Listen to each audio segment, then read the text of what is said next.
Not doing anything. Goodbye, everybody. We're on our way to Vegas. It'll take us 2 weeks to get there, and look how fast we're going. Okay, but we'll get there. All right. Now we're going to the back lot. Our studio's right over there. Now, before we get all the way out, we want to make sure you guys are nice and safe today on the studio tour. So I have a safety video for you. So everybody, stop what you're doing. Take a look above at the brand new HD monitors here, and pay close attention to this video that I made this morning. Just kidding. I didn't make it. But here it is. All right. If there's an emergency of any kind, stand up, pull that emergency cord located down the center of the tram. We'll be back to assist you. Remain seated at all times, please, keeping your arms and legs inside when the tram is moving. No. There's bad. No smoking on my tour, no smoking. And, sorry, Frank. Guys, be prepared for just about anything like loud noises. Fire effects. Lindsay Lohan's driving. If you're sitting in a blue seat, you will get wet. They're all blue seats. Relax. Relax.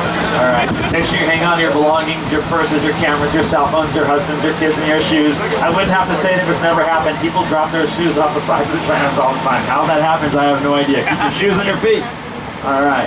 Now, folks, over on the right-hand side, that's our studio. Now, that's where some of Hollywood's biggest stars come to work every single day.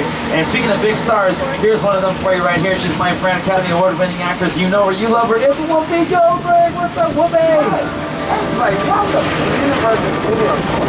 How about what? Okay, fine. You staying through all of it? Maybe. But if other studios can have a lion or a mountain stuff, what is wrong with an Oscar-winning woman? Besides, I know all about this place. I shot my first movie with Steven Spielberg on the Universal Line, the biggest and busiest fantasy factory in the world. So let's go. Universal got its start in 1912 when the visionary Carl Laemmle brought his movie company west and opened Universal Pictures. On March 15, 1915, Mr. Laemmle invited the public, that's you guys, to visit his studio. Mr. Laemmle believes that movies should make people laugh, or cry, or sit on the edge of their seat. And to the last, says Universal has been doing just that. That's right. Thank you, Whoopi. Thank you. Now, folks, take a look at your right-hand side. That is Fire Station 51. That is a real working fire station. We have our own city here at Universal. You guys might have actually seen the signs getting on the freeway that said Universal City. We are that. We are our own city, 415 acres large, with our own fire station, police station, gas station. We have our own DMV, Department of Motor Vehicles here. We have restaurants, dry cleaners, shoe shine. Everything that you guys would have back home, we have right here on the back lot of Universal on our 450-acre property. Okay? You guys have all those back home, but I'm pretty sure in your backyards you don't have 35 sound stages like we do. Well, welcome to the front lot. Right in front of us off to the left-hand side is stage 12. That's one of the largest sound stages in the world. That's the largest sound stage that we have here at Universal. And if you take a look at your screens, all of these scenes were shot inside that building right there. It was also used for Tropic Thunder with Ben Stiller and Robert Downey Jr. Disney's Pirates of the Caribbean at World's End with Johnny Depp as Captain Jack Sparrow and Couples Retreat with Vince Vaughn and Jason Bateman. Now, as you turn the corner, take a look at your left-hand side. You'll see stages 25, 24, 23, and 22. All four of those sound stages are next to each other, and they're all used for one show and one show only. That show starts with a C and ends with an I.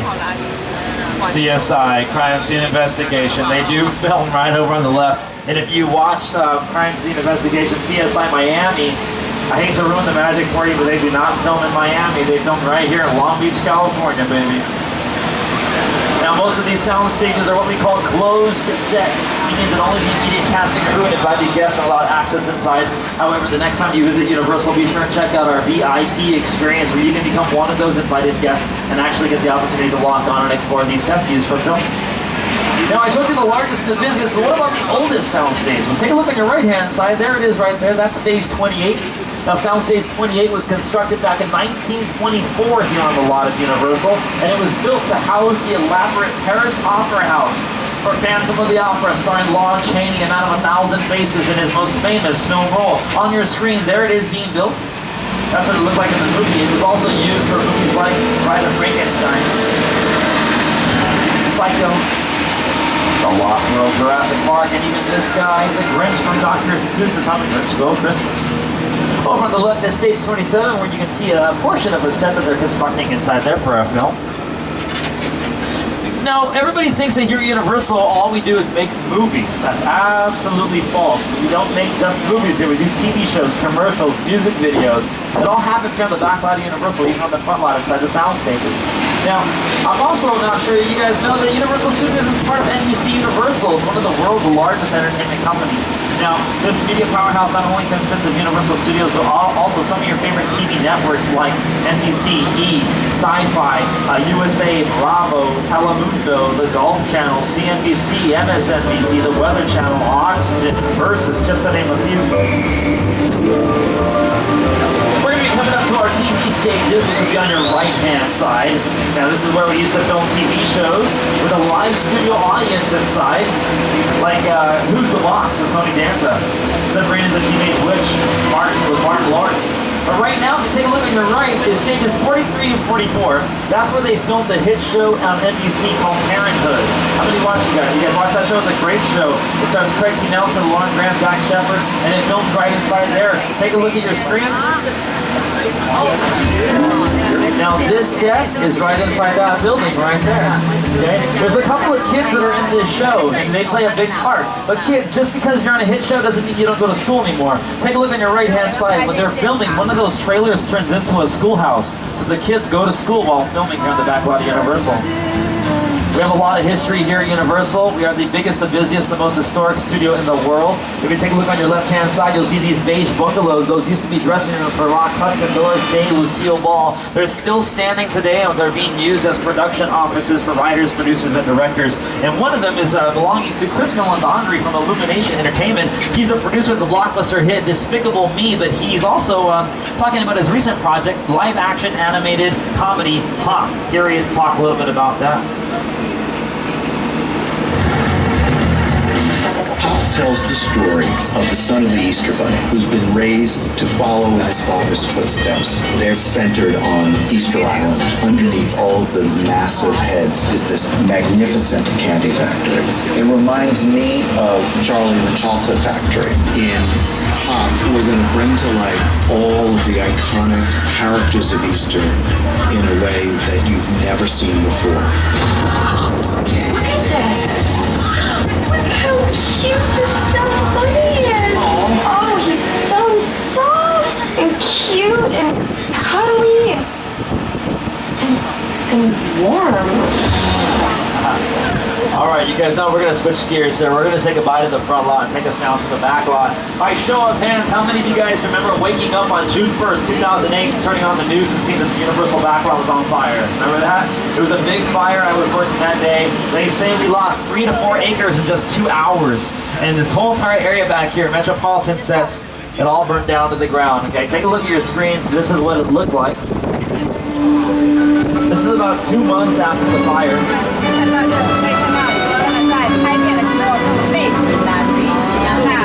As soon as they cleared everything out of the way, we started building again.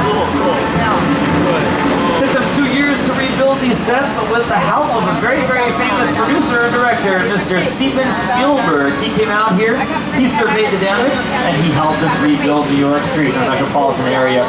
Now, what you look at on the right-hand side, it may appear to be built out of real brick, real stone, but no, it's not. Take a closer look. It's just foam, rubber, fiberglass, chicken wire. That's all it is. Plastic sheets pressed onto molds to look like brick. Then we place those onto the wall and paint them to look this way. All right? Now, take a look on your right-hand side. You see that row of houses? We call that our brownstone street. But if you're looking at that and you're saying, wait just a second, I remember that in a movie with Jim Carrey. If you're thinking about Bruce Almighty, then you're absolutely correct. Face the dog! I'm in the shower! Like that. Outside good. Like that. Outside good.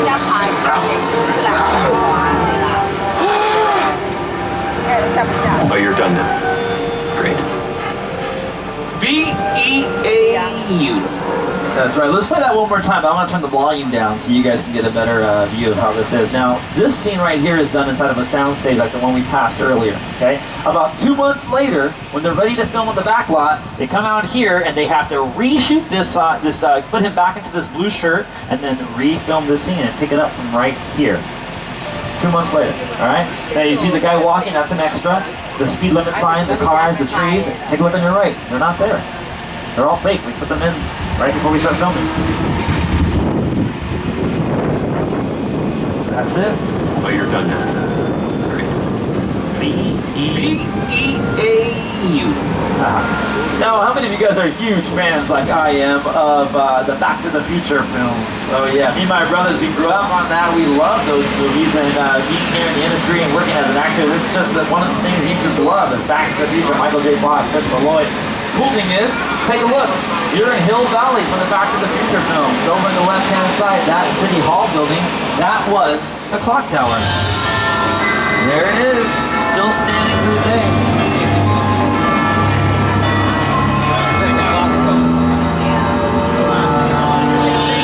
It's also used in To Kill a Mockingbird, a classic movie.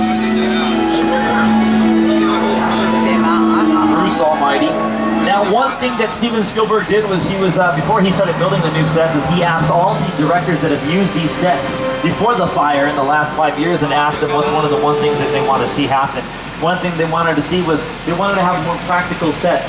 So practical means that the actors and the film crew can go inside the buildings even after walking on the sidewalk. So that's a practical set. So this police station, this fire station, and a lot of these buildings that you see on the first floor, an actor can walk on the street with the camera crew, they can open up the police door, they can all go inside and continue filming. There's a police station inside there, all right? On your screen though, take a look. This was also Grandview with the hit show Ghost Whisperer, Jennifer Love Hewitt. That's it right there. Now see all these people walking around in front of the camera? These aren't just random people on the street. These people get paid. They're part of the production. They're called extras or background actors.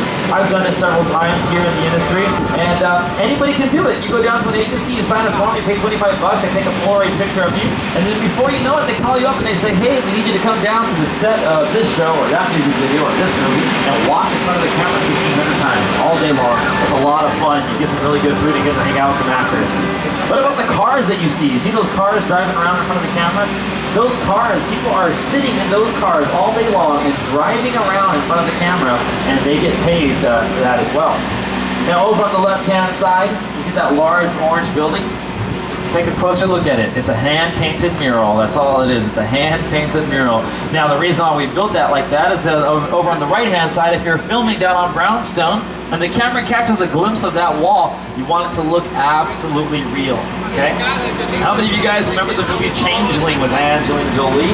It came out a couple of years back. That was actually one of the last productions of film here before the fire, that they used this as 1930s New York, 1920s New York. And also TV shows like 24, Kiefer Sutherland, Spider-Man 2, Fast and the Furious. And what about Transformers? You guys remember Transformers? Remember when Shia, at the end of the movie, he grabs onto the cube and he starts running down the street? It was on this road right here where he did just that. It was a really cool day to be filming here at Universal and to be working because Michael Bay did not close the route out to us. We were still able to come in and drive through, go to King Kong, and then exit while they were using the street. So just imagine being on a tram and hearing Michael Bay scream action with a giant tank going flying down the street, Shia LaBeouf running, people screaming, explosions and gunfire. It was seriously a really cool day, but this was the area that they used, all right? Now, also on your clip, I'm going to play you this right here because Mr. Michael J. Fox, filming here at Universal for Back to the Future. The crew, they knew that he was under a lot of stress, he was really tired, and he was exhausted because in the morning, he was filming over at Paramount Studios his hit show, Family Ties. He would film about 2 episodes, then they would swing him over here to the back lot to film 12 hours of Back to the Future, go well into the evening. So they like to play a lot of jokes with him. This is one that they like to play. This is Michael J. Fox getting punked. Square. Everybody who's anybody drinks.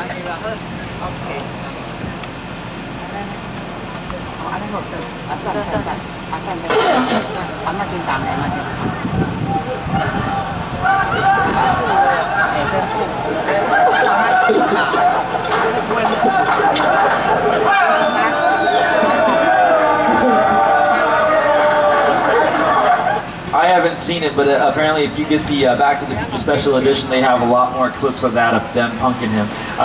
So those are considered dynamic duos, right? If you think about it, Michael J. Fox, Christopher Lloyd, those two were always together in those movies. Well, take a look at some more dynamic duos that have graced our backlot and our TV screens, and get those 3D glasses ready, because in just a little bit, as soon as the traffic up ahead clears, we'll be taking you guys to experience King Kong 360 3D. Your partner. Not looking like that, you aren't, mister. You tell me you built a time machine? I'm going to know you're my DeLorean. Done it to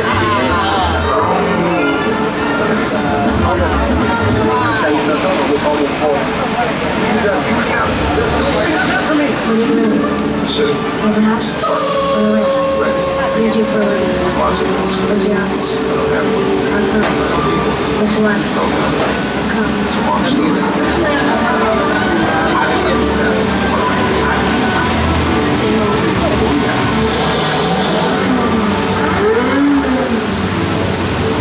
Just tell me.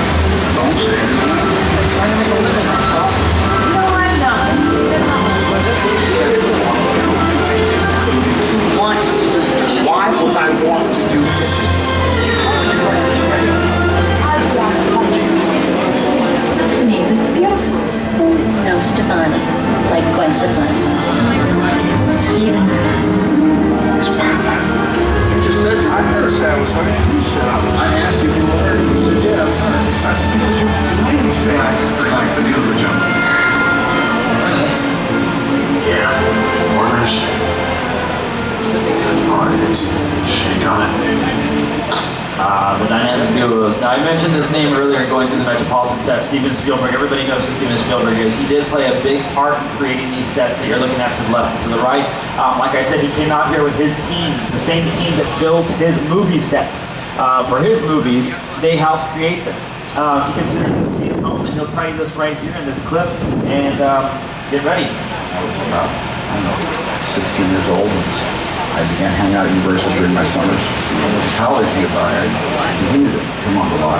गटाने तो middle finger दिखाए क्या? Universal Studios is my birthplace. This is a place I consider my first home. And I love it here. And I keep coming back.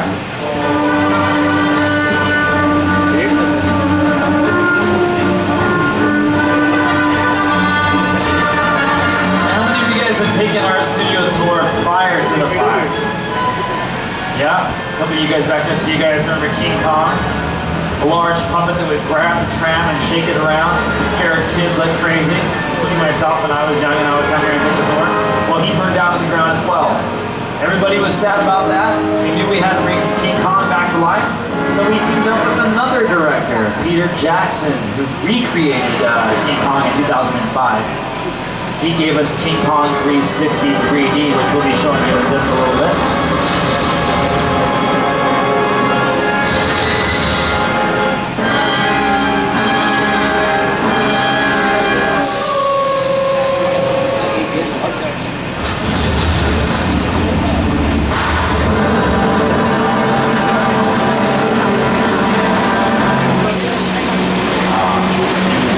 All right, yes, but folks, Peter Jackson, responsible for the large building in front of us.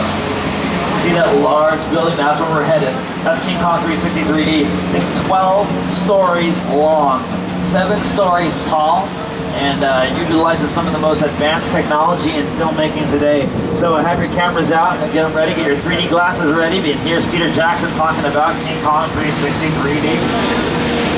It's the original King Kong that made me want to direct movies. I saw that movie on TV when I was about 8 or 9 years old. I wanted to become a filmmaker.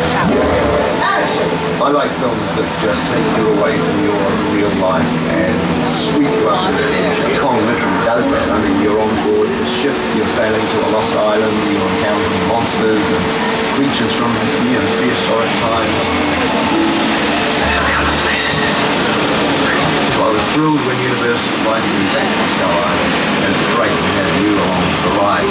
Now, we have created this 3D immersive experience, so you're going to have your glasses ready. Don't put them on yet, but just have them in your hand because we're about to return to Skull Island.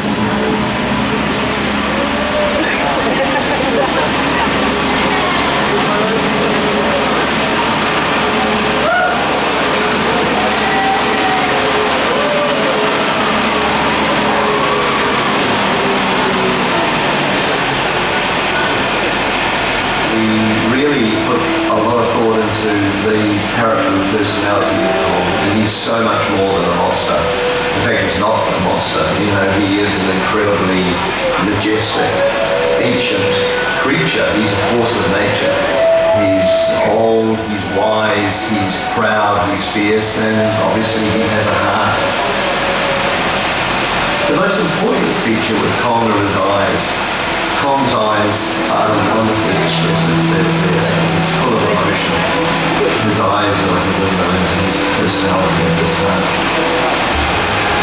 He's had an enormous number of encounters with his foes, the T-Rexes and the various dinosaurs on Skull Island. So he's beaten up, scarred, chewed up, spat out by these dinosaurs at various times. And he wears the scars of a lot of ancient battles.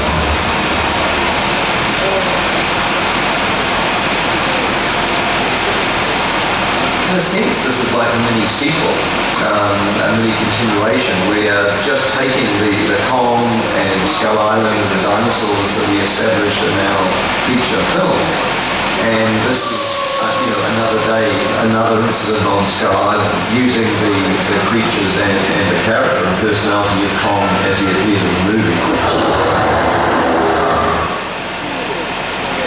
Alright guys, less than 10 seconds, we're going to go inside and welcome to Skull Island. Get those 3D glasses ready. Here we go.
studio guys being the first day it opened up last year in July. It never gets old, ever. And next time, if you guys want to take a tour again later on today, sit in a different car than what you're in right now, because each car has a totally different experience. You see different things each time. It's really amazing. All right. Now that theater screen that you saw there, it's equivalent to 16 screens that are surrounding the tram. 16 theater screens. All right. Now, you guys know who created those, the movie in there, excuse me. It was Peter Jackson and the team at Weta Digital. Weta Digital, even though you don't know the name, you do know what they've done. They're the same people that made Avatar, the movie, the Lord of the Rings trilogy, all three of them, and even the 2005 remake of King Kong, right? DailyNews.com came here last year for the opening, and everybody at Daily News, they voted, and they named our movie right there, King Kong 360 3D, one of the top 10 movies of 2010, which is really amazing. I think that's a great thing to have, so there you go. Thank you. Now, folks, as we continue on, if you take a look up to your left-hand side, you're going to see another view of our Metropolitan set. See the back of that wall there, it's all full of brick. Take a closer look, it's not real brick, it's actually just plastic sheets. But now, if they were filming out there, they would have taxi cabs, buses, and cars. Those are all called picture cars, all right? Now, I don't know if you guys know this or not, but you're sitting on a picture car right now. That's right, the studio tour that you're sitting on, we're world famous. We've been in a lot of movies and TV shows over the years. Here we are, Big Fat Liar.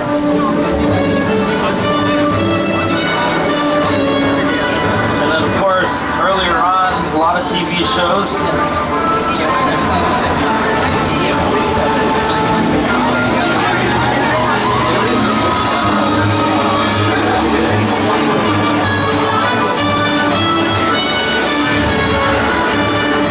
Now, this is one of my favorite clips of all time right here coming up. Get ready, I'll show you what it is. It's right here.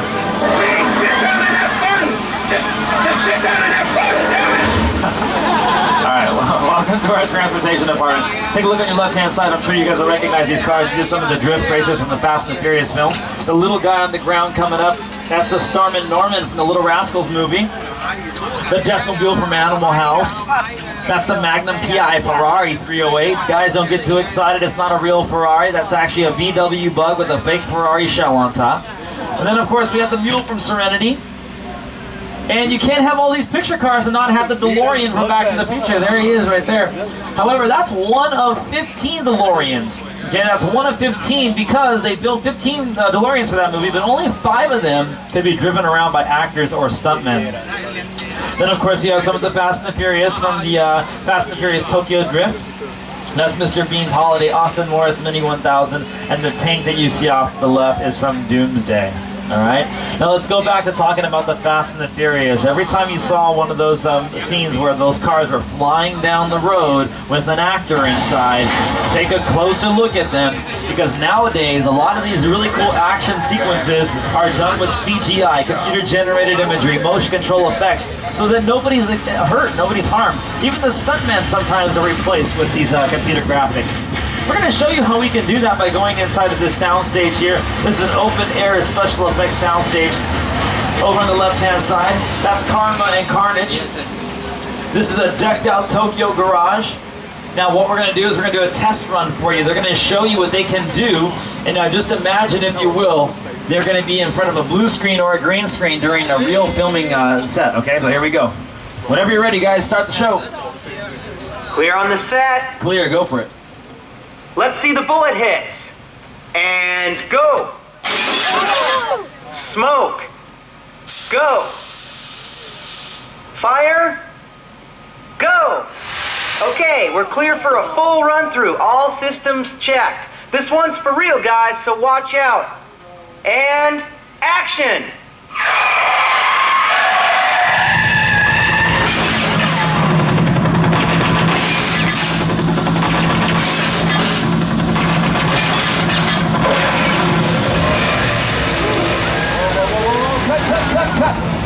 Wow, that was close. Good job, guys. Good job. Take a bow. You deserve it. Take a bow. All right. Now let's see. Can you do something else? Maybe some dance moves or something? That's more like it. Look at that. All right. Now I'm going to let you in on a little secret. These are not real cars. Take a look at the tires. You can see right through the tires, and you can see it's just a steel frame with a fake shell on top. It makes that arm that the cars are attached to a lot lighter. Now these cars can dance, move around, they can do anything we ask them to do all day long, and they'll never ask what their motivation is like actors do here in Hollywood. As soon as they're done dancing, they'll turn around, put themselves right back to sleep, and wait for the next tram to